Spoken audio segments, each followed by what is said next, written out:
અમે પણ નિઝર ગયા હતા, ત્યાં પણ હજારોની મેદનીમાં આદિવાસી સમાજ રસ્તાઓ પર ઉતર્યો છે અને આદિવાસી દિવસની ઉજવણી કરી રહ્યો છે.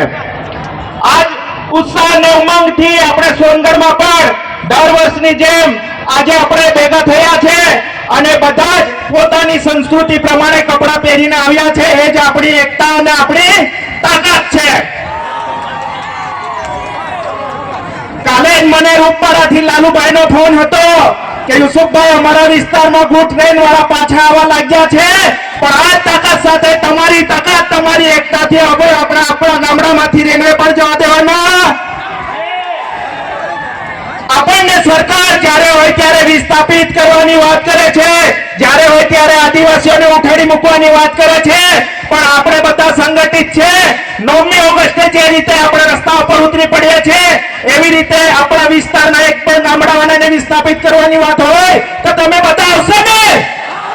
આવશો ને? બધા ઊંચા હાથ કરીને મને કહેજો, આવશો ને? આવશો ને?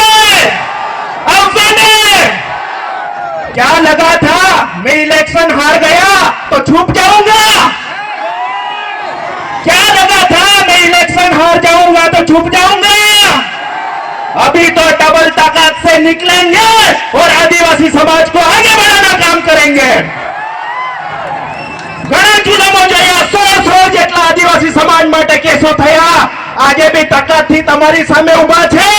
આવનાર દિવસમાં પણ આદિવાસી સમાજ માટે લડીશું. લડીશું ને? લડીશું ને? લડેંગે! લડેંગે!